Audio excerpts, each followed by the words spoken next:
تعریفات، تسبیحات، تحلیلات و تکبیرات اللہ سبحانہ و تعالی کے لیے، جس کے بے شمار انگنت لاتعداد احسانات ہیں، جو سراپا احسان ہے، حقیقی محسن ہے، جس نے ہمیں ایک جان سے پیدا فرمایا ہے، پھر اسی ایک فرد سے اس کے جوڑے کو تخلیق فرما کر جہان کے اندر کثیر مرد عورت پھیلا دی ہیں۔ وہی ہے جو ساری کائنات کا اکیلا خالق ہے، وہی روزی رساں ہے، وہی داتا ہے۔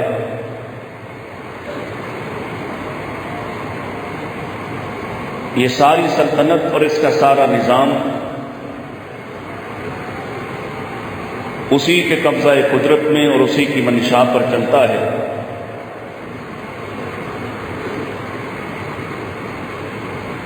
ساری کائنات زوال پذیر ہے اور بالآخر اسے زوال ہے، ماں سوائے اس خالق کے کہ وہ باقی رہے گا۔ اس سے ہماری درخواست اور دعا ہے، ہمیں ہماری زندگی میں اس راز کو پانے کی توفیق عطا فرمائے جس راز کے انکشاف کے لیے اس نے محمد رسول اللہ کو بھیجا ہے۔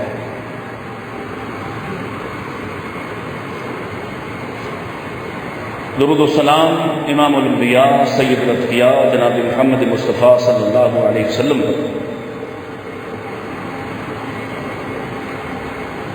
جو اس کائنات میں رحمت کا پیغام بن کر آئے ہیں اور جن کے آنے کے اعلانات ان کی آمد سے بہت قبل عالم ارواح سے ہی شروع ہو چکے ہیں۔ اللہ سے دعا ہے اللہ ہمیں رسول اللہ صلی اللہ علیہ وسلم کی سنت اور سیرت کو اختیار کرنے کی توفیق عطا فرمائے۔ مرجان کے اس تاریخی قصبہ میں اور آپ کی اس 74ویں سالانہ اہل حدیث کانفرنس میں آج کے خطبہ جمعہ سے اس کا آغاز کرنے کی سعادت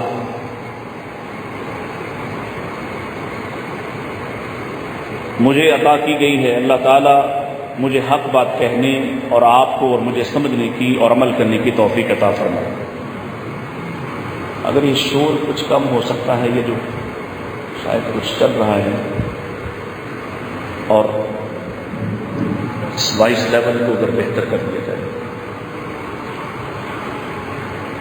برادر مکرم ابتسام الحق صاحب نے مجھ سے کہا کسی موضوع کے حوالے سے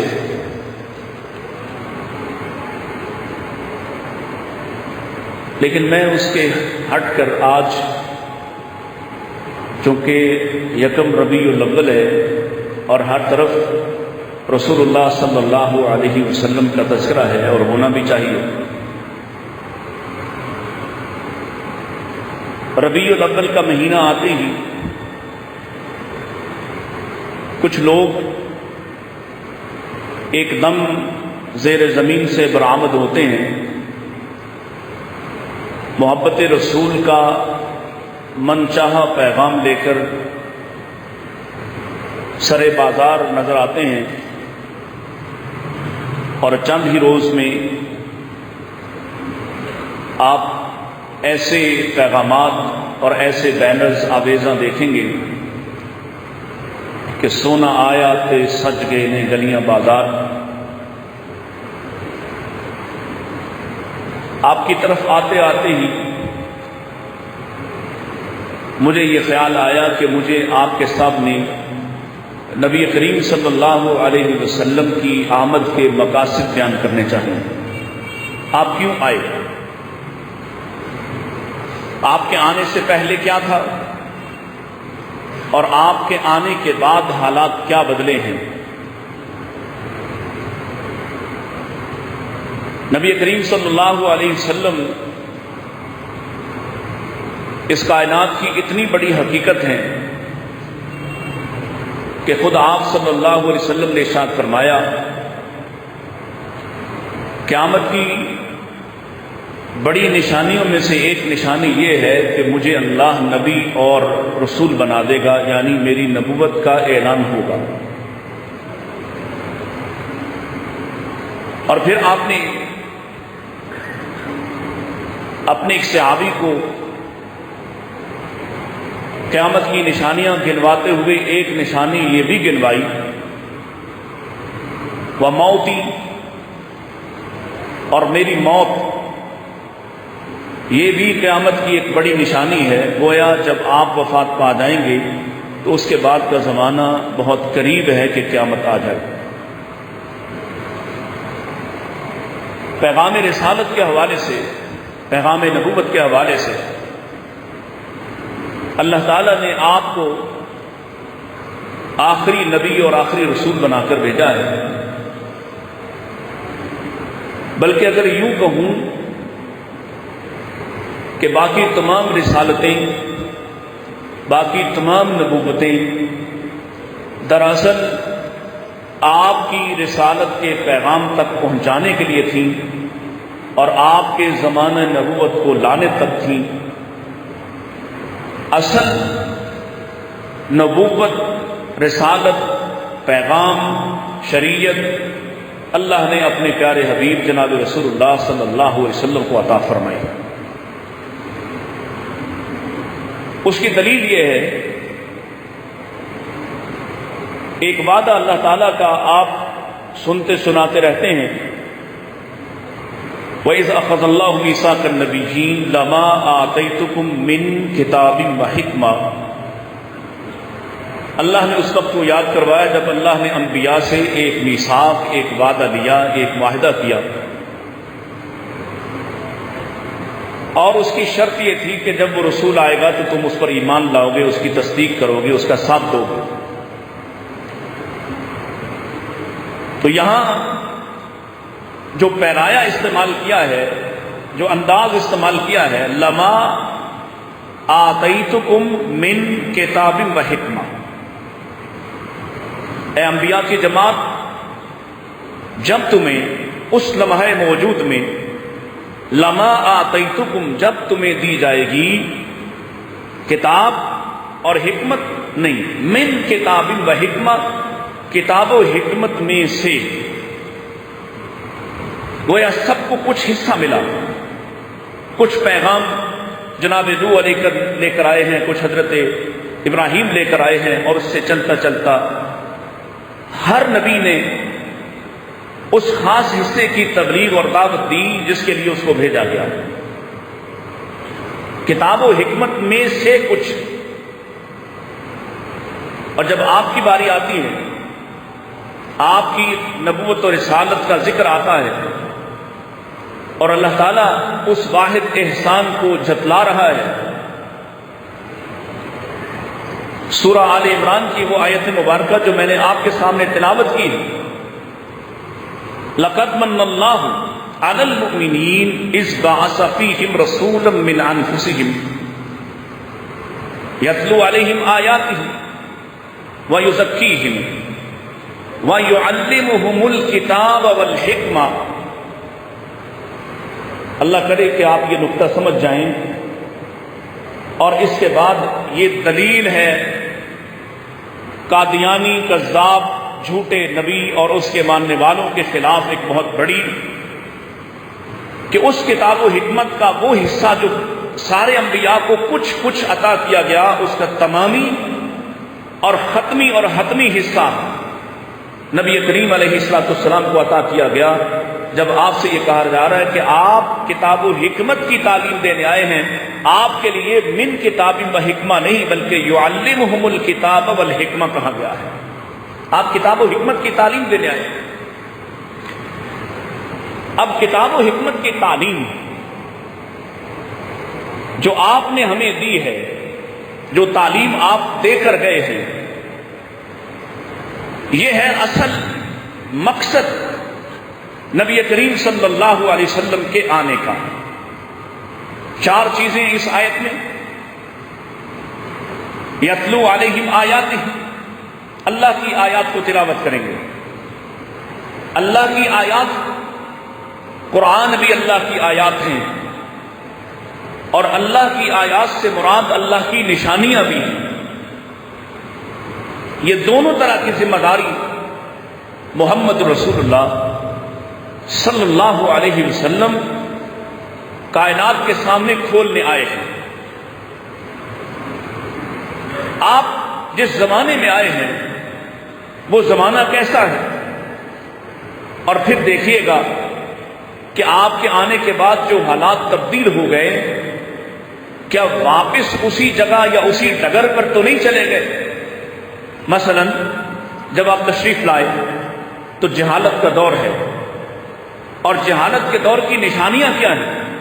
سیدہ عائشہ رضی اللہ عنہا فرماتی ہیں وہاں 4 طرح کا نکاح جائز اور رائج تھا۔ ایک عورت، اس کے ساتھ 4 افراد مل کر نکاح کرتے، تعلق بناتے، اور جب اولاد پیدا ہوتی تو ان میں سے کسی ایک کی طرف اس بچے کو منسوب کر دیا جاتا، اور یہ اس کا جائز اور حلالی بچہ ہوتا، اور اس کو ہر طرح کا حق حاصل ہوتا۔ یہ ان کی معاشرت کا ایک حصہ ہے۔ پھر ایک عورت 4 سے زائد 8 مردوں سے یا 10 مردوں سے اپنا تعلق قائم کرتی ہے، اور پھر نجومی کو بلا کر اس سے پیدا ہونے والی اولاد کو کسی کے ساتھ منسوب کیا جاتا ہے۔ تیسرے درجے پر وہ نکاح جو سیدنا محمد کریم اور حضرت خدیجہ کا ہوا کہ پیغام نکاح جاتا ہے، 2 خاندان آپس میں ملتے ہیں اور آپس میں ایک دوسرے کے ساتھ حق کے مہر طے کر کے باقاعدہ بیوی بنا کر گھر لاتے ہیں اور اس سے اولاد ہوتی ہے۔ اور چوتھا نکاح جس کو رائج اور مروج کہا گیا، سیدہ عائشہ رضی اللہ عنہ کی اس روایت سے وہ فرماتی ہیں کہ ایک عورت اپنے گھر کے باہر جھنڈا گاڑ دیتی، جس کا دل چاہتا یہاں منہ کالا کرتا، جب اولاد پیدا ہوتی تو سارے جتنے بھی زانی اور بدکار تھے وہ جمع ہوتے، اور نجومی اور رمل ان کی شکلیں اور ان کے پاؤں پہچان کر اس بچے کا اعلان کرتا کہ یہ فلاں کی اولاد ہے، اور کوئی اس پر شرمندہ نہ ہوتا۔ بلکہ خود نبی کریم علیہ السلام کے دور تک لوگ مختلف جوان بچوں کی طرف بھی اپنی نسبت کرتے رہے کہ فلاں بیٹا میرا ہے، فلاں شخص میری اولاد ہے، اور اس پر وہ کتراتے نہیں تھے، پریشان نہیں ہوتے تھے۔ یہ ان کی معاشرت تھی۔ بیٹیوں کو زندہ درگور کرنا، بیٹیوں کی پیدائش پر شرمندہ ہونا، غلاموں کی زندگی، اور اللہ کے سوا ما سوا اللہ کی عبادت، غیر اللہ کی پوجا، اس طرح سے التماس شرک، الغرض کوئی ایسا جرم اور کوئی ایسی بیماری نہ تھی جو ان لوگوں کے اندر نہ پائی جاتی۔ آپ کس لیے آئے؟ کیا آپ تشریف لائے؟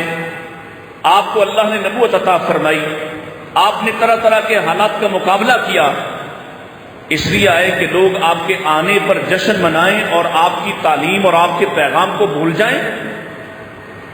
آپ بھی اہل حدیث ہیں، اکثریت اہل حدیث کانفرنس میں آئے ہیں، اہل حدیث مسجد میں آئے ہیں، لیکن اگر میں آپ ہی سے پوچھنا شروع کر دوں کہ کتنی احادیث ہیں، پیارے نبی علیہ الصلوۃ والسلام کے پیغام پر مبنی کتنے فرامین ہیں جن کو آپ نے سنا، آپ نے سمجھا، لیکن آج تک نہیں مانا۔ ہمیں دوسروں پر اعتراض ہے کہ وہ رفع الیدین کو نہیں مانتے، وہ آمین بالجہر کو نہیں مانتے، وہ پاؤں ساتھ ملانے کو نہیں مانتے، وہ ہاتھ باندھنے کو نہیں مانتے، وہ 3 طلاق کے مسئلہ پر بات نہیں مانتے۔ جتنے بھی آپ کے انفرادی مسائل ہیں، سچ بتائیے کیا آپ نے رسول پاک صلی اللہ علیہ وسلم کی معاشرت کو اختیار کیا ہے؟ کیا آپ اہل حدیث طبقہ نے یا اہل سنت طبقہ نے کیا نبی کریم علیہ السلام کے اس پیغام کو سمجھا ہے جس پیغام کی تڑپ لے کر اور جس پیغام کو پانے کے لیے لوگ ہزاروں میل کا سفر کر کے وہاں پہنچے اور اپنی زندگیوں کو تبدیل کرنے والے ہوئے؟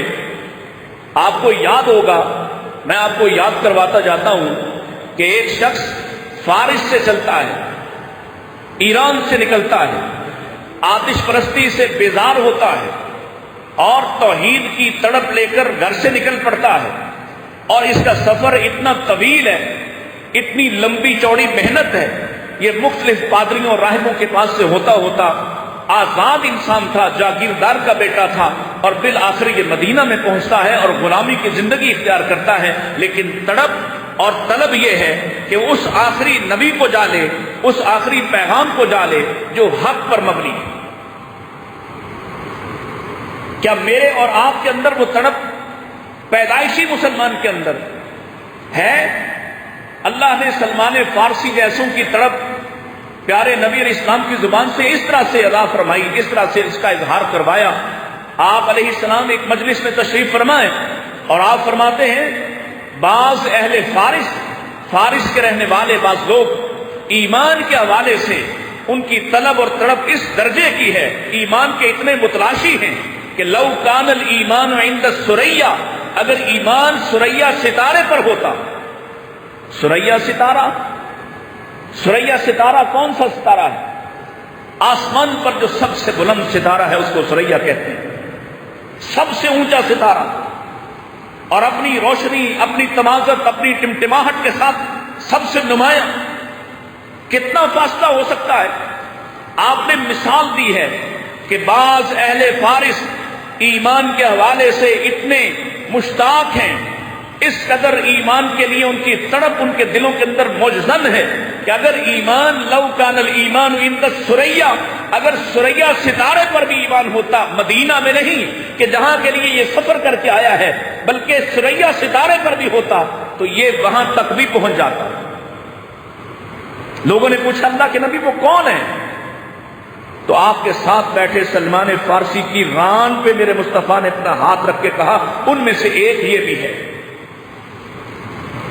کیا میرے اور آپ کے دل میں ایمان کی وہی تڑپ ہے یا اسی طرح کی طلب موجود ہے، یا میں اور آپ ایک پیدائشی مسلمان، ایک پیدائشی اہل حدیث آپ علیہ السلام کی آمد کے ان مقاصد کو، بعثت کے ان مقاصد کو جو اللہ نے آپ کو عطا فرمائے اور جو ذمہ داری آپ کے ذمہ لگائی، ان سب کو فراموش کر کے اپنی اپنی راگنی سب الاپیں آپ کس لیے آئے؟ آپ آئے ہیں وَيُزَكِّيهِمْ، تزکیہ کرنے۔ تزکیہ کیا ہوتا ہے؟ آپ قرآن پڑھتے ہیں اور سب سے زیادہ آپ ان آیات کو بار بار تکرار کے ساتھ سنتے ہیں کہ آپ کے مصلے پر خطبہ جمعہ کے بعد جب نماز پڑھائی جاتی ہے تو کیا کہا جاتا ہے؟ قد افلح من، بولیے، تزکا۔ تزکیے کی بات تسلسل کے ساتھ، تکرار کے ساتھ آپ کی مجالس میں، آپ کی مساجد میں ہوتی۔ کسی اور پر تنقید کرتا تو آپ کے چہرے بڑے کھلے ہوتے۔ تو مجھے تو آپ سے غرض ہے جو میرا جمعہ سننے آئے، جو اس کانفرنس سے متعلق، جو اس مسجد سے متعلق، جو ہمارے کہلاتے ہیں، جن کے سینے پر یہ تمغہ اور ٹیگ سجا ہے کہ یہ اہل حدیث ہیں، مجھے تو آپ سے فکر پڑتی ہے کہ آپ نے ان مقاصد کو سمجھا ہی نہیں۔ نبی کریم علیہ السلام کیا لینے آئے؟ کیا پیغام تھا؟ تزکیہ کرنے آئے۔ پھر جب آپ نے تزکیہ کیا، چند سال، کتنے سال آپ مدینہ میں آتے ہیں اور یہاں آ کے اصل میں آپ کو موقع ملا کہ آپ لوگوں کی تربیت کا وہ سلسلہ شروع کر سکیں جس کے لیے اللہ نے آپ کو مبعوث فرمایا۔ ابھی چند سال گزرے ہیں، چند سال، تو اس درجے کا تزکیہ ہوتا ہے، اس درجے کا کہ ایک شخص خود آ کے کہتا ہے طہرنی یا رسول اللہ، اللہ کے رسول مجھے پاک کر دیجئے، مجھ سے گناہ ہو گیا ہے۔ نبی کریم علیہ السلام نے اس سے اعراض کیا، اس سے رخ پھیرا، یہ دوسری طرف کھڑا ہو گیا، یا دوسری روایت میں آتا ہے آپ نے اس کی بات نہ سنی، یہ چلا گیا، پھر پلٹ کر آیا، آپ نے پھر بھی نہ سنی، پھر چلا گیا، پھر پلٹ کر آیا، چوتھی مرتبہ بھی جب آپ نے اس کی بات نہ سنی تو کہتا ہے کہ اللہ کے رسول آپ میری بات کیوں نہیں سن رہے؟ میں سچ کہہ رہا ہوں، مجھ سے گناہ ہوا، میں اس گناہ سے نجات چاہتا ہوں، میں اس گناہ سے آزادی چاہتا ہوں۔ اللہ کے نبی علیہ الصلوۃ والسلام نے اس سے پوچھا کیا تم پاگل تو نہیں ہو، مجنون تو نہیں ہو، اتنی مرتبہ اپنے گناہ کا اظہار اور تذکرہ کر رہے ہو؟ پھر ایک صحابی سے کہا اس کا منہ سونگھو، کہیں اس نے شراب تو نہیں پی رکھی؟ وہ صحابی کھڑے ہوئے، اس کا منہ سونگھا اور عرض کی اللہ کے نبی اس سے کوئی اسمیل نہیں آ رہی، اس نے شراب نہیں پی رکھی۔ اور وہ رو رہا ہے اور وہ کہتا ہے اللہ کے رسول نہ میں مجنون ہوں، نہ میں شرابی نشئی ہوں، اللہ کے نبی مجھے تو اللہ کے غضب کی وہ کیفیت چین نہیں لینے دیتی، اس لیے میں بار بار آپ کے پاس آتا ہوں کہ مجھے پاک کیجئے، میں گناہ تو کر بیٹھا ہوں، اب میں اس گناہ سے نجات چاہتا ہوں دنیا میں پتھر مار کر ہلاک کیا جاؤں لیکن آخرت میں کوئی عذاب نہ ہو۔ یہ کیفیت پیدا کر دی چند سالوں میں۔ پھر کچھ دن گزرے، مائز کو سزا ہو گئی، آپ نے یہ واقعات سنے ہیں۔ میرا مقصد یہ واقعات سنانا نہیں، میرا مقصد آپ کے دل میں وہ جوت جگانا ہے کہ دوسروں پر تنقید کرنے سے پہلے ذرا میرے بھائی اپنے دامن کو ایک دفعہ کھنگال کے دیکھ کہ تیرے نبی جو تیرے لیے پیغام لے کر آئے، تو جو اہل حدیث کہلاتا ہے، اہل حدیث کانفرنس سننے آیا ہے، اہل حدیث کانفرنس کو 2 دن مسلسل سنے گا، تو جو حدیث کے پیغام کے ساتھ منسلک ہے، کیا واقعی تم حدیث والے ہو؟ تم نے پیغام حدیث کو سمجھا ہے؟ تم نے سنا کہ محمد رسول اللہ صلی اللہ علیہ وسلم کی ایک ایک بات کس قدر قیمتی ہے؟ ایک ایک جملہ، ایک ایک لفظ کس قدر قیمتی ہے؟ یس، روا روی میں وہ سنی ہے، پیدائشی طور پر وہ بریلوی ہے، پیدائشی طور پر وہ شیعہ ہے، اور تو پیدائشی طور پر اہل حدیث ہے۔ یہ ہے پیغام۔ آپ کیوں آئے؟ ہم بھی تو سوچیں، اگر آپ کے آنے کے بعد اور آپ کے جانے کے بعد میرے حالات تبدیل نہیں ہوتے، جبکہ نبی علیہ السلام کے سامنے تو جو آیا اس کی دنیا ہی بدل گئی، جو آیا اس کی دنیا بدل گئی۔ غلام آئے تو آقا بن گئے، جاہل آئے تو عالم بن گئے، راہزن آئے تو اللہ کی قسم ہے راہ رو بن گئے۔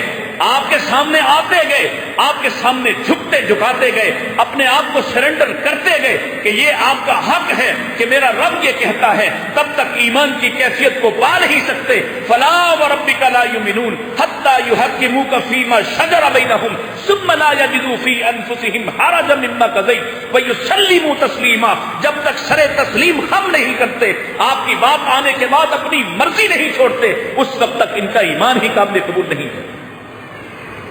کسی صورت میں کوئی تمغہ سجا کر بیٹھا ہو، کوئی بتیاں لگائے، کوئی جھنڈیاں پھرائے، کوئی بینر سجائے، کوئی جشن منائے یا کوئی وفات مناتا پھرتا ہو، جب تک آپ کے ضابطے پر زانوے تلمس طے نہیں کرتا، جب تک آپ کے پیغام پر اپنی خواہشات کو قربان نہیں کرتا، جب تک آپ کی لائی ہوئی شریعت کے تابع نہیں ہوتا، اپنی خواہشات کو قربان نہیں کر دیتا، اس وقت تک اس کا تعلق محمد رسول اللہ سے ثابت نہیں ہو سکتا۔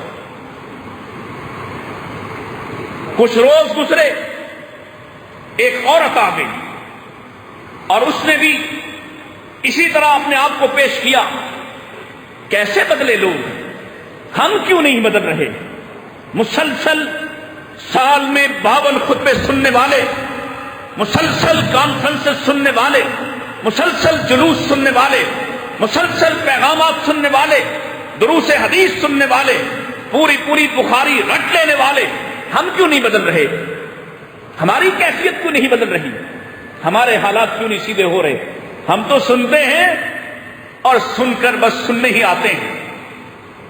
ہم نے طے کیا ہے فلاں عالم آئے گا، وہ ایسے قرآن پڑھتا ہے، وہ یہ شعر پڑھتا ہے، ہم پرچیاں لکھ لکھ کر بیچتے ہیں، فلاں والا حصہ سنا دو۔ ہمارا مطمع نظر کچھ اور ہے، لیکن میرے آنے کے مقاصد بڑے مختلف ہیں۔ میں اس لیے آیا، اس لیے آپ کے گاؤں میں جمعہ دیا، مجھے کسی بات کا نہ کوئی لالچ نہ کوئی غرض ہے، صرف اس لیے آیا ہوں کہ کہ ایک مرتبہ ان 74 سالوں میں آپ کے سامنے یہ پیغام بھی جانا چاہیے کہ اگر آپ بھی اہل حدیث کا ٹیگ سجا کر، اہل حدیث کا نغمہ گا کر، اہل حدیث کا نعرہ لگا کر، حدیث کی بات کہہ کر، قال اللہ و قال رسول سنا کر، اطیع اللہ اطیع رسول کے نعرے لگا کر اگر آپ نے بھی اپنی ذات کو، اپنی جان کو اور اپنے خواہشات کو محمد رسول اللہ کے کلمے پر قربان نہ کیا، اللہ کے نبی کے سامنے شرمندہ کھڑے ہو، پوری طرح سے ماننا ہوگا جیسے ان صحابہ نے مانا ہے۔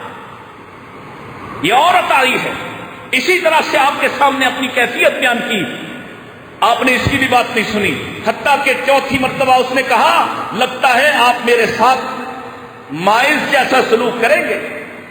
مائز کا نام سن کر میرے نبی چونکے، مائز کے ساتھ تمہارا کیا تعلق ہے؟ کہنے لگی میں وہی ہوں جس کے ساتھ مائز نے برائی کی تھی اور جس کی سزا پا کر وہ جنت میں چلا گیا ہے، میں بھی اس سزا کو اپنے آپ کو پانا چاہتی ہوں، میں بھی پاک ہونا چاہتی ہوں۔ اللہ کے نبی علیہ الصلوۃ والسلام نے پوچھا اس نے کہا میں حاملہ ہوں۔ آپ نے فرمایا جاؤ جب بچہ پیدا ہو جائے پھر آ جانا۔ دیکھیے ان لوگوں کی تڑپ، دیکھیے دین کے لیے، غلطی ہو گئی، اب اس غلطی کو سدھارنے کے لیے موقع دیا، اور دراصل یوں محسوس ہوتا ہے کہ نبی پاک نے اسے توبہ کے لیے موقع دیا کہ جاؤ سزا لیے بغیر جاؤ اپنے گھر چلی جاؤ، بچہ پیدا ہو جائے، موقع دے دیا۔ لیکن اس نے توبہ کی کیسی ٹھان رکھی ہے، جب بچہ پیدا ہوا شیر خوار بچے کو اپنی گود میں اٹھا کر میرے مصطفیٰ کی عدالت میں آتی ہے اور عرض کرتی اللہ کے نبی میں آ گئی ہوں، بچہ پیدا ہو گیا ہے، یہ اس کے ورثاء کے حوالے کر دے، مجھے سزا دے دے۔ نبی علیہ السلام نے پھر شفقت فرمائی، فرمایا جاؤ اس کو دودھ پلا کر آنا، جب یہ کچھ کھانے پینے لگے پھر آنا۔ کیسی تڑپ ہے توبہ کی کہ تیسری مرتبہ حدیث کہتی ہے جب وہ آئی اس کے ساتھ اس کا بچہ اس کی ٹانگ کے ساتھ کھڑا تھا اور بچے کے ہاتھ میں روٹی کا ٹکڑا تھا، اور وہ آ گئی، ماں ہے، اور وہ کہہ رہی اللہ کے رسول دیکھ لیں اب یہ روٹی کھاتا ہے، اب میں آپ کے پاس آئی ہوں تاکہ آپ مجھے سزا دے دیں۔ یہ تڑپ پیدا کی۔ میرے اور آپ کے اندر یہ بات کیوں نہیں پیدا ہو رہی جبکہ ہم مسلسل، ہم نے زمانہ جاہلیت نہیں گزارا، ہم نے اسلام کی آغوش میں آنکھ کھولی، باپ مسلمان تھا، ماں مسلمان تھی، چلو کچھ تصورات میں خامیاں کوتاہیاں تھیں، اللہ نے صحیح جگہ تمہیں پہنچا دیا، اب کیا ہے؟ تم پر صرف نماز فرض تھی، نماز میں بھی صرف تم پر آمین فرض تھی؟ کبھی اپنی نماز کو دیکھا ہے؟ کیسے پڑھتے ہو؟ کبھی پڑھ کر دیکھی ہے ویسے جیسے رسول اللہ نے کہا تھا؟ صلو کما رأیتمونی اصلی بیان کرنے والوں نے صرف رفع الیدین تو بیان نہیں کیا تھا، کیفیت بیان کی کہ اللہ کے نبی سجدہ کرتے تو لگتا زندگی کا آخری سجدہ، اتنا طویل سجدہ، اتنا اطمینان والا سجدہ، آپ رکوع کرتے تو اطمینان کے ساتھ، قیام کرتے تو اطمینان کے ساتھ، آپ آئے ساری ذاتوں برادریوں کا سارا جھگڑا ہی ختم ہو گیا، ہوا ختم۔ اہل سنت اہل حدیث رشتہ کرنے کی باری آتی ہے تو کہتا ہے نہیں فلاں ذات مجھ سے حقیر ہے، فلاں قوم قبیلہ اس کے ساتھ تو ہاتھ نہیں ملایا جا سکتا، یہ تو ہمارا کمی کمین ہے۔ اسلام لانے کے بعد، مسلمان ہونے کے بعد کون ہوتا ہے کمی کمین؟ یہ تصور کس نے دیا تمہیں؟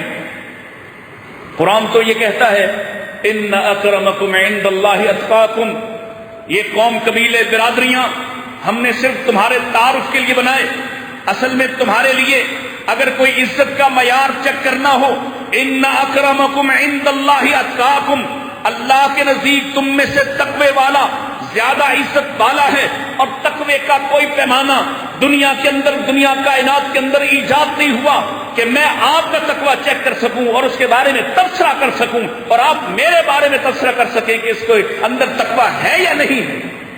تقوی کا تعلق، اس کے اظہار کا تعلق کچھ اعمال کے ساتھ تو ہو سکتا ہے، لیکن پیمائش نہیں ہو سکتی کہ کون اللہ کے ہاں زیادہ عزت والا ہے۔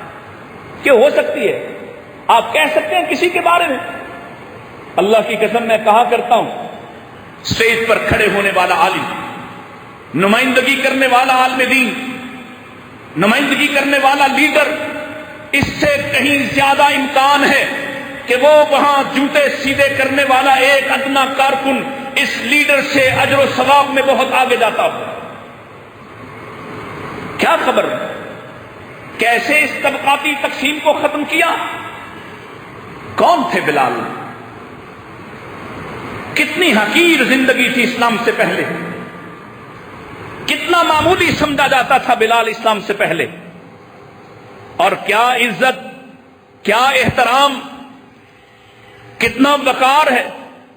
اتنا وقار، اور وقار کی صرف ایک جھلک کہ یہ فتح مکہ کا دن ہے، بڑے بڑوں کی خواہش ہے آج بیت اللہ میں اللہ کی توحید کا نغمہ، اللہ کی توحید کا اعلان، آج اسے موقع دیا جائے۔ اور سیدی بلال کہتے ہیں اللہ کے پاک پیغمبر علیہ السلام جب بیت اللہ کو صاف کر چکے، لوگ گردن جھکائے کھڑے ہیں، اللہ کے نبی علیہ السلام نے اس موقع پر فرمایا بلال کہاں ہے؟ بلال کدھر ہے؟ بلال سامنے آئے، اور تصور کیجئے کہ بلال کی حالت کیا ہوگی۔ فرمایا بلال، وہ بیت اللہ جس کے پاس میں تجھے پھٹکنے نہ دیا جاتا تھا، وہ بیت اللہ جس کی طرف دیکھنے کی اجازت بلال کو نہ تھی، کہا اس بیت اللہ کی چھت پہ چڑھ جا اور جا کے اللہ اکبر کی صدا بلند کر دے۔ اور بلال کہتے ہیں کہ میں چھت پہ چڑھا، اور کیا کیفیت ہوگی ذرا تصور تو کیجئے، کانپتی ٹانگوں سے بلال نے کیا مارکا سر انجام دیا ہے۔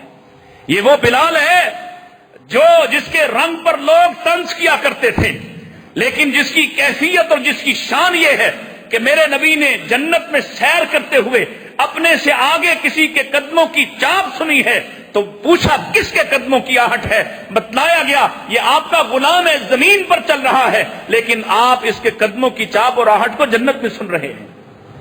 واپس آ کر میرے مصطفیٰ نے سوال کیا بلال تو کرتا کیا ہے، کیا عمل کرتا ہے کہ میں نے تیرے قدموں کی چاپ کو جنت میں خود سے پہلے سنا؟ اور بلال کیا کہتے ہیں؟ فرمایا اللہ کے نبی کچھ نہیں کرتا، لیکن میں جب بھی وضو کرتا ہوں 2 رکعت نماز ضرور پڑھتا ہوں۔ وہ بلال آج بیت اللہ کی چھت پہ کھڑا ہے، یہ پہلا مؤذن اسلام ہے۔ اور دوسرے کی سن لیجئے، آپ وادی مکہ میں، وادی بطحا میں ہیں، اور آپ سفر سے واپس آ رہے ہیں، ایک گھاٹی میں نماز پڑھ رہے ہیں، ایک ساتھی سے کہا اذان کہیے، اس ساتھی نے اذان کہی تو پاس ہی کچھ چرواہے بچے ہیں، انہوں نے بھی نقل میں اس صحابی کی نقل اتاری اذان کہتے ہوئے۔ وہ تو شغل کر رہے تھے، مذاق کر رہے تھے، کھیل رہے تھے۔ اللہ کے نبی صلی اللہ علیہ وسلم کو ایک بچے کی اذان میں اس کی آواز نے چونکا دیا، اتنی شاندار آواز۔ کون ہے؟ بکریوں کا چرواہا ہے، معمولی انسان ہے، تم بھی معمولی سمجھتے ہو نا، لیکن اللہ کی نگاہ میں کون عزت والا، کون کرامت والا، کون بزرگی والا، اس کا فیصلہ زمین پر نہیں ہوتا۔ تمہاری غلط فہمی ہے، تم اپنی ذات پہ کرنے والے کلمہ مصطفیٰ کا پڑھو، کلمہ مصطفیٰ کا پڑھو۔ امام ابن حجر رحمہ اللہ نے اس مثال کو نقل کیا سید ابو ہریرہ والی، جس میں وہ کہتے ہیں میں بھوک کی شدت میں برا حال تھا میرا کہ اللہ کے نبی صلی اللہ علیہ وسلم کے پاس آیا تو آپ نے بٹھا لیا اور کہا بیٹھ جا۔ کچھ دیر میں ایک دودھ کا پیالہ آیا، فرمایا جاؤ صفہ والے باقی ساروں کو بھی بلا لو۔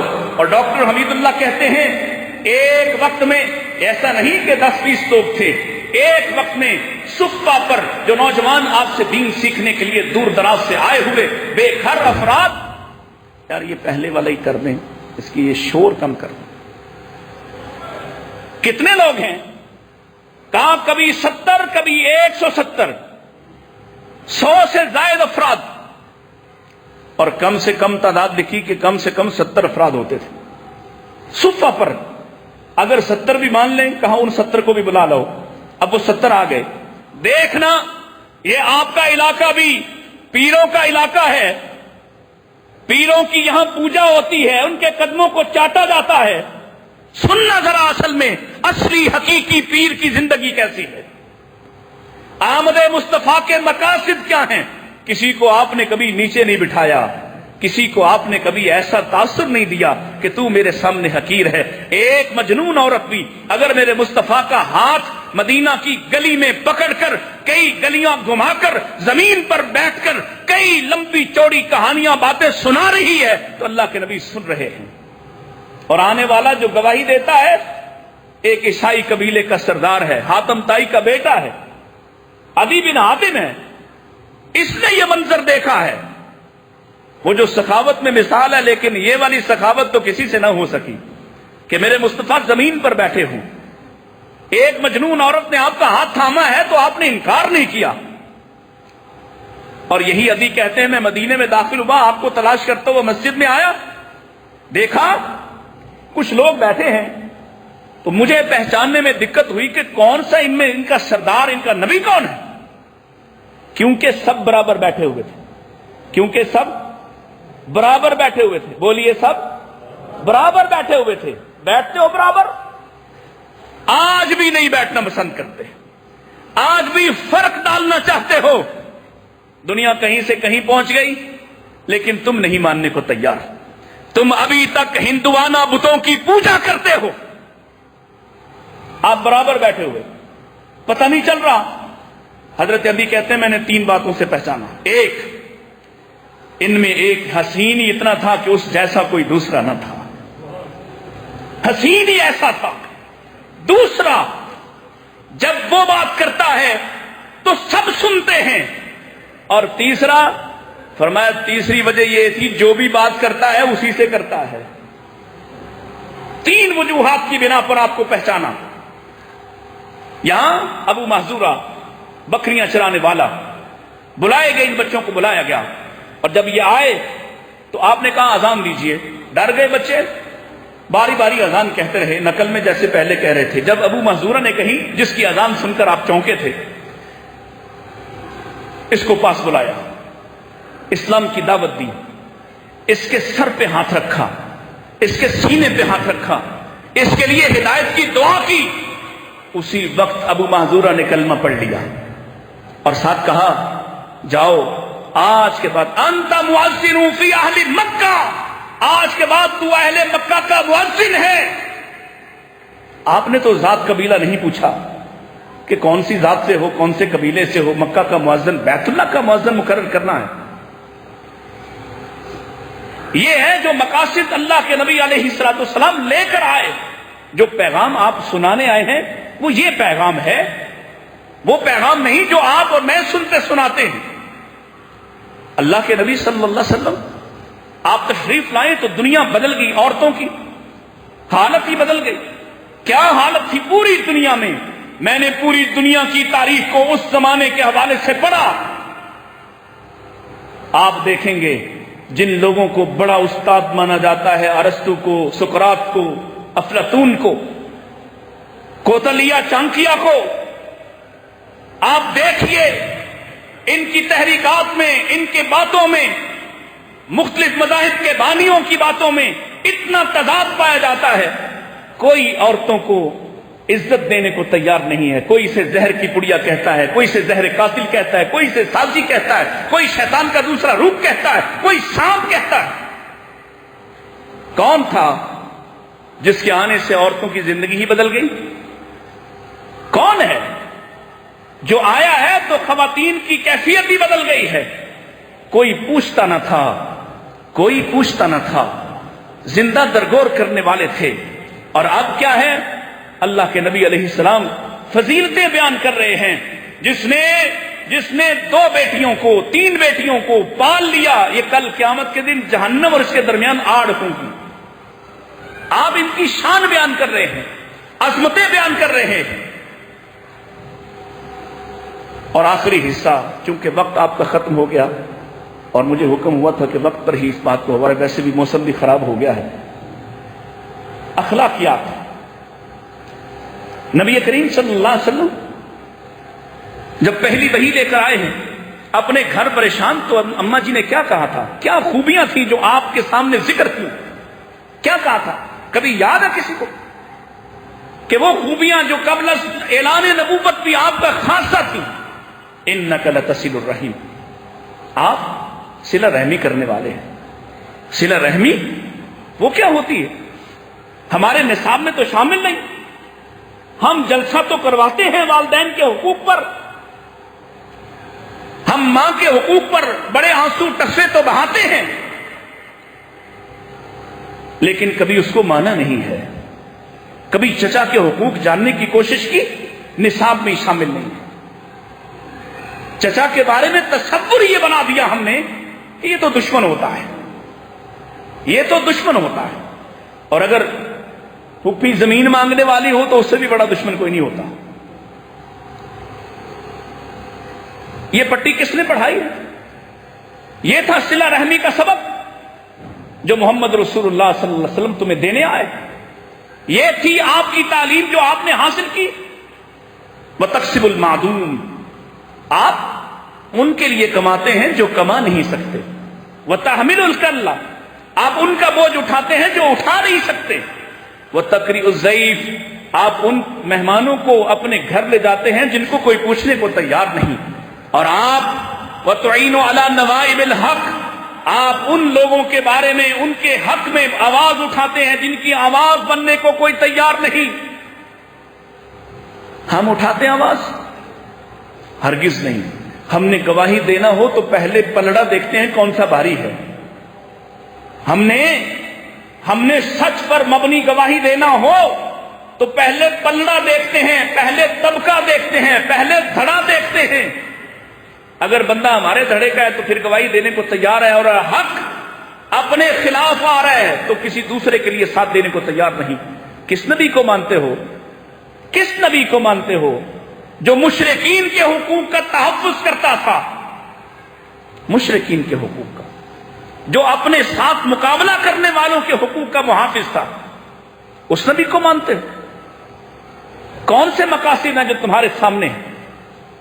اور اگر میں یہ کہوں، ایک صحابی آیا نبی پاک صلی اللہ علیہ وسلم کے پاس، اس نے آ کے کہا یا رسول اللہ، اور صحابہ کے سوال بھی کیا خوب تھے. مولانا تشریف فرما ہے، صحابی آتا ہے تو کیا پوچھتا ہے؟ یہ نہیں پوچھتا مال کیسے کمایا جا سکتا ہے، بلکہ مجھے یاد آیا انصاری صحابی آئے تھے، ارادہ کر کے آئے کہ اللہ کے نبی سے آج دنیا مانگنی ہے. کیا ارادہ کر کے آئے ہیں؟ دنیا مانگنی. بھائی گرمی تو مجھے بھی لگ رہی ہے، لیکن لگتا ہے آپ کو زیادہ لگ رہی ہے. ارادہ کر کے آئے کہ آج مصطفیٰ علیہ السلام سے دنیا مانگنی ہے. آئے کیا مانگنا ہے بھائی؟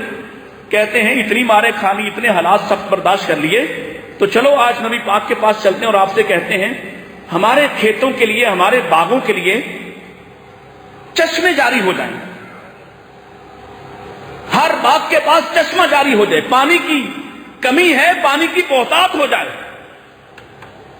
اللہ اکبر. ارادہ کر کے آئے، اور جب آپ کی مجلس میں آئے، اللہ کے رسول صلی اللہ علیہ وسلم، سب کہیے صلی اللہ علیہ وسلم، کیا خوب نبی ہے، حکیم، دانا، نباز، اور لوگوں کا چہرہ شناس. چہرہ دیکھ کر ہی آپ پہچان گئے. اور آپ نے ان کے آنے سے ساتھ ہی کہا، اے انصار کی جماعت، آج جو طلب کرتے ہو وہ ملے گا، آج جو مانگو گے وہ مل جائے گا، جو کہو گے وہ پورا ہو جائے گا. کتنی بڑی ضمانت تھی. اور ہمیں یاد نہیں ہو رہا نا یہ معاملہ، ہمیں سمجھ نہیں آ رہی کہ رسول اللہ کی بات ضمانت ہوتی ہے. ان کو یہ بات خوب پتا تھی کہ اگر اللہ کے نبی نے خندق کے میدان میں یا خندق کھودتے ہوئے، اس چٹان کو توڑتے ہوئے، مشکل ترین حالات میں پیٹ پر پتھر باندھ کر چاروں طرف دشمنوں سے گھر کر پھر بھی یہ کہا ہو کہ تم شام کو فتح کرو گے تو انہیں کوئی شک نہیں تھا. آپ نے کہا ہو کہ تم ہیرا فتح کر لو گے، مدائن پر قابض ہو جاؤ گے، تم یمن کے مالک بن جاؤ گے، کسرا کے کنگن اتار لاؤ گے، تو انہیں شک نہیں تھا، انہیں یقین تھا کہ ایسا ہوگا. ان کے یقین کی کیفیت مختلف تھی. یہ تو ہمیں، جن سے قرآن وعدے کرتا ہے، نبی پاک کا فرمان وعدے کرتا ہے، اور ہمیں یقین نہیں آ رہا ہے. آپ نے فرمایا جو مانگو کہ مل جائے گا. پیارے نبی علیہ السلام کا یہ اعلان کرنا تھا کہ انصار دنیا لینے آنے والے اپنا مطالبہ ہی بھول گئے، اپنا مطالبہ ہی بھول گئے۔ آئے تھے دنیا لینے کے لیے، لیکن جب نبی نے اتنی بڑی ضمانت دی جو مانگو گے مل جائے گا، اب دنیا نہیں مانگ رہے، اب کیا مانگا ہے؟ اللہ کے رسول پھر ہمارے لیے دعا فرما دیں، اللہ ہمیں معاف کر دے، اللہ ہماری مغفرت کر دے۔ یہ ہے صحابہ، اور آپ دعا کر رہے ہیں اللہم اغفر لانصار وابناء الانصار وابناء ابناء الانصار، اللہ انصار کو معاف کر دے، انصار کے بیٹوں کو بھی معاف کر دے، انصار کے پوتوں کو بھی معاف کر دے۔ اور یہ پاس سرگوشی کر رہے ہیں یا رسول اللہ ولموالی الانصار، اللہ کے نبی ہمارے غلاموں کے لیے بھی دعا کر دیں۔ یہ ہے خیر خائی، یہ ہے خیر خائی اس معاشرے میں۔ اور آپ فرماتے ہیں اللہم اغفر لموالی الانصار، اللہ انصار کے موالی اور ان کے غلاموں کو بھی معاف کر دے۔ دنیا لینے آئے تھے، سوال کیا کیا؟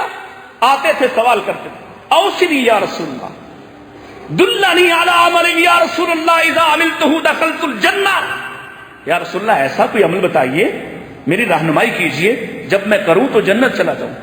اللہ کے نبی ایسا کوئی کام بتائیے کہ جب وہ میں کروں تو میں جنت کے قریب ہو جاؤں، جہنم سے دور ہو جاؤں۔ سوال یہ کرتے ہیں۔ لیکن ایک صحابی نے آپ سے سوال کیا، اور مختلف صحابہ کے مختلف سوال جو آپ کو سنانے پر بات ختم کر رہا ہوں۔ اخلاقیات، اخلاقیات، میرا نبی اخلاق کا پیکر، اخلاق کا پیکر، وہ اخلاق کا پیکر جس کے گلے میں کپڑا ڈالنے والا اس یقین کے ساتھ ڈال لیتا ہے کہ یہ واپس پلٹ کر بدلہ نہیں دے گا، جس کو تانا دینے والا زید بن سامہ، اللہ کے نبی نے پوچھا تھا زید تمہیں ڈر نہیں لگا کہ تم نے میرے خاندان کو گالی دی، تمہیں خوف نہیں آیا؟ کہنے لگے اس لیے خوف نہیں آیا کہ میں نے اپنی کتابوں میں، یہودی تھے، میں نے اپنی کتابوں میں پڑھا ہے انک لا تکافئ السیئۃ بالسیئۃ، کہ آپ وہ شخصیت ہیں جن سے برائی بھی کی جائے تو آپ برائی کا بدلہ برائی سے نہیں دیتے ہیں۔ ہم نے مانا یہ حصہ نبوت کا؟ سچ بتائیے، ہم نے اس طرح سے نبی مانا؟ ہم نے بھی صرف نماز تک نبی مانا، اس نے جلوس کی حد تک مان لیا، کسی نے عشق کے نام پر مانا، کسی نے اہل بیت کا کھیل کھیلا، کسی نے بھی رسول اللہ صلی اللہ علیہ وسلم کو کامل جزیات کے ساتھ، مکمل جزیات کے ساتھ، غیر مشروط اطاعت کے ساتھ نبی نہیں مانا ہے۔ پوچھتا ہے یا رسول اللہ مجھے کوئی نصیحت کر دیجئے، عام صحابی، اور آپ نے کیا نصیحت فرمائی؟ فرمایا آج کے بعد کسی کو گالی نہ دینا۔ کسی کو بولیں ذرا، شاید آپ بھی نہ دیں آج کے بعد، کیونکہ حدیث سننے کے بعد گالی دینے کا جواز اور گنجائش باقی رہے گی۔ چلو کم از کم میرے آنے کا ایک فائدہ تو ہو، یہ جو 200 400 500 1000 جمع ہے، آج کے بعد سن لیں، کان کھول کر سن لیں، تمہارا نبی وہ ہے جس نے گالیوں کے جواب میں بھی کبھی پلٹ کر گالی نہیں دی ہے۔ اور آپ نے صحابی کے پوچھنے پر، شاید اس صحابی میں یہ خامی تھی، شاید اس صحابی کو یہ مسئلہ تھا، کیونکہ آپ نفسیات کے مطابق ان کا علاج کرتے ہیں، اس نے پوچھا اللہ کے نبی کوئی نصیحت کیجئے، آپ نے فرمایا آج کے بعد کسی کو گالی نہ دینا۔ اور وہ کیا کہتا ہے؟ میں نے نبی کی بات سننے کے بعد، نبی کا پیغام سننے کے بعد، آپ نے بھی سن لیا ہے، اس نے بھی سنا تھا، ماننے کا فرق میں محسوس کیجئے گا۔ اس نے کہا اس کے بعد میں نے کبھی کسی انسان کو گالی نہیں دی، نہیں میں نے کبھی کسی آزاد کو گالی نہیں دی، نہیں میں نے کبھی کسی غلام کو بھی گالی نہیں دی، نہیں میں نے کبھی کسی جانور کو بھی گالی نہیں دی، کسی بکری کو گالی نہیں دی، کسی اونٹ کو گالی نہیں دی۔ ہم نے تو سنا ہے یہ پیغام، سن لیا، اور ہم ساڈے تو مولوی لگ گئے گالیاں دینے واسطے۔ علماء، مسند حدیث پر حدیث بیان کرنے والے، خطبات دینے والے، جمعے پڑھانے والے، اور سوشل میڈیا پہ ایک دوسرے کو گالیاں دیتے ہیں، ایک دوسرے کو برے القابات سے پکارتے ہیں۔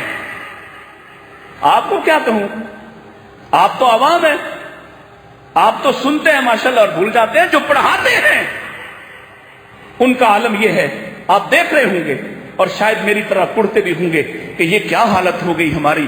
ہم نے جب پیغام مصطفیٰ کو چھوڑا، اس پہ تکبر کیا کہ ہم بڑے پکے اہل حدیث، ہم بڑے پکے مومن، ہم بڑے پکے جنتی ہیں. تو مجھے بتاؤ یہ کوئی یہودیوں سے مختلف تصور ہے؟ مختلف تصور ہے یہودیوں سے کہ تم اپنے آپ کو توحید کی بنا پر جنتی سمجھ کر اخلاقیات کا جنازہ نکال دو، جبکہ تم نے نبی اس کا کلمہ پڑھا ہے جس کی پہلی پہچان کیا ہے کہ اس کا اخلاق بڑا کمال کا ہے، جس کی پہلی پہچان کیا ہے اس کی زبان بڑی صاف ہے، جس کی پہلی پہچان کیا ہے وہ سچ کہنے والا ہے، جس کی پہلی پہچان کیا ہے اس نے کبھی جھوٹ نہیں بولا ہے، اس نے کبھی کسی کی امانت میں خیانت نہیں کی ہے. اسی لیے اللہ نے سب سے اعلیٰ امانت اس کے سپرد کی اور اس نے یہ امانت پوری دیانتداری کے ساتھ مجھے اور تمہیں پہنچا دی.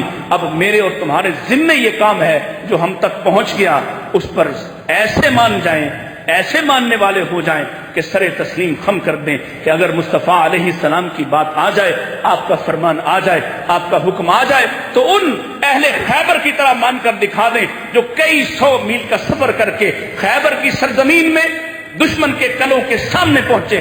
فجر کا وقت تھا، اللہ کے نبی نے پڑاؤ ڈالا.